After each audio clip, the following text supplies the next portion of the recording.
Shalom keluarga damai, berjumpa kembali dalam program Sapaan Damai Sejahtera.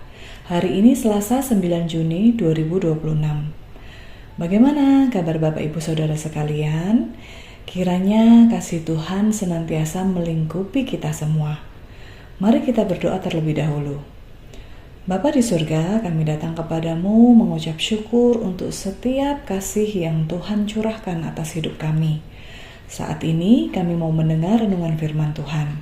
Kami membutuhkan firman-Mu Tuhan setiap hari untuk menguatkan kami dalam menjalani hari-hari dalam kehidupan kami. Dalam nama Tuhan Yesus kami berdoa. Amin. Sobat Samas, hari ini kita akan merenungkan tentang bagaimana meresponi karya keselamatan Allah. Nats Alkitab kita baca dari Efesus 2 ayat 8 dan 9. Berbunyi demikian. Sebab oleh kasih karunia kamu telah diselamatkan oleh iman.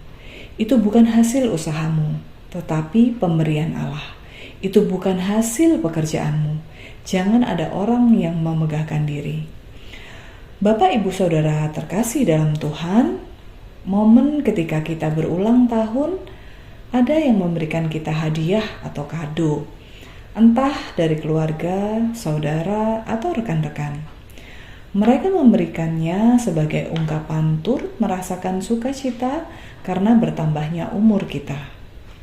Hadiah atau kado untuk kita itu diberikan dengan cuma-cuma, atau kita tidak perlu membayarnya. Pemberian yang murni untuk kita. Nah, begitulah dengan keselamatan yang Tuhan berikan untuk kita. Diberikan dengan cuma-cuma. Dikatakan dalam ayat yang kita baca tadi, itu bukan hasil usaha kita, itu bukan hasil pekerjaan kita. Sama sekali kita tidak ada andil dalam karya keselamatan dari Tuhan. Sehingga kita tidak berhak untuk memegahkan diri. Namun kita harus meresponinya dengan ucapan syukur melalui segala tindakan kita dalam hidup ini. Karya keselamatan yang kita terima terlalu berharga, sehingga tidak ternilai. Kita tidak bisa menggantinya dengan apapun. Hidup kita sebagai manusia berdosa, harusnya kita yang layak menerima hukuman mati karena dosa itu. Namun Tuhan Yesus telah rela menanggung segala dosa kita, rela mati di kayu salib karena kasih-Nya yang begitu besar kepada kita, sehingga kita menerima keselamatan itu. Roma 10 ayat 9 dikatakan, sebab jika kamu mengaku dengan mulutmu bahwa Yesus adalah Tuhan, dan percaya dalam hatimu bahwa Allah telah membangkitkan Dia dari antara orang mati, maka kamu akan diselamatkan. Sobat Samas, ayat ini mengingatkan kita bahwa kita diselamatkan oleh iman dan percaya kita kepada Tuhan. Dan kita mengaku dengan mulut kita bahwa Yesus adalah Tuhan.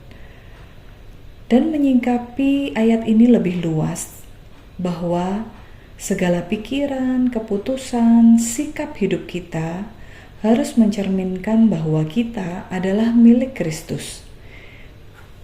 Jadi tidak hanya dengan mulut saja kita mengaku bahwa Yesus adalah Tuhan, namun sikap hidup kita juga harus selaras dengan firman Tuhan. Oleh karena itu, Bapak Ibu terkasih dalam Tuhan, Tuhan kita ingin kita meresponi keselamatan yang sudah diberikan dengan cuma-cuma itu dengan sikap hidup yang benar, yang sepadan dengan firman-Nya. Sikap hidup yang memuliakan Tuhan senantiasa. Hal itu sebagai wujud dari iman dan percaya kita dan sebagai ungkapan syukur bahwa kita sudah diselamatkan. Bukan sebaliknya, seperti menurut dari kepercayaan saudara-saudara kita dari seberang, bahwa mereka harus berbuat baik supaya mereka diselamatkan. di akhirat.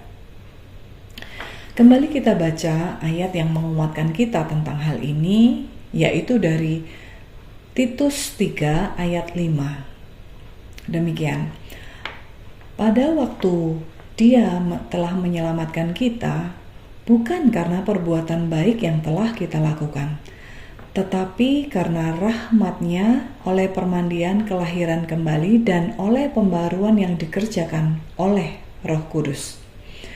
Sobat Samas, kasih Allah kepada kita begitu luar biasa. Ketika kita masing-masing pribadi menyadari siapa diri kita, manusia yang seharusnya tak layak menerima pemberian berharga dari Tuhan, yaitu karya keselamatan itu. Namun ternyata Tuhan yang menjadikan kita masing-masing pribadi itu begitu berharga di matanya, sehingga kita layak menerima keselamatan itu. Bapak Ibu, mari kita meresponi karya keselamatan yang Tuhan berikan dengan respon yang tepat. Dia terlebih dahulu mengasihi kita begitu dalam. Dan mari kita mengasihi Dia dengan segenap hati, dengan segenap jiwa dan kekuatan kita, karena Dia terlebih dahulu sudah mengasihi kita. Seperti tertulis dalam Markus 12 ayat 30. Kasihilah Tuhan Allahmu dengan segenap hatimu, dan dengan segenap jiwamu, dan dengan segenap akal budimu, dan dengan segenap kekuatanmu. Ayat ini menguatkan kita, mengingatkan kita bahwa kita pun harus mengasihi Dia karena Dia sudah terlebih dahulu mengasihi kita. Mari Bapak Ibu, kita meresponi karya keselamatan itu dengan mengasihinya, dengan segala kekuatan kita, dengan segala tindakan dan sikap hidup kita mencerminkan bahwa kita adalah umat yang sudah diselamatkan. Amin. Mari kita berdoa. Tuhan Yesus, terima kasih untuk kasih-Mu yang luar biasa dalam hidup kami. Kami yang tidak layak, Engkau jadikan layak menerima keselamatan. Ampuni segala dosa kami ya Tuhan, dan ajar kami dalam sisa hidup kami ini, kami bisa meresponi karya keselamatan itu dengan respon yang tepat, yaitu memuliakan Tuhan dalam setiap hidup kami. Terima kasih Tuhan untuk renungan kami pada hari ini. Dalam nama Tuhan Yesus, kami berdoa. Amin. Tuhan Yesus memberkati kita semua.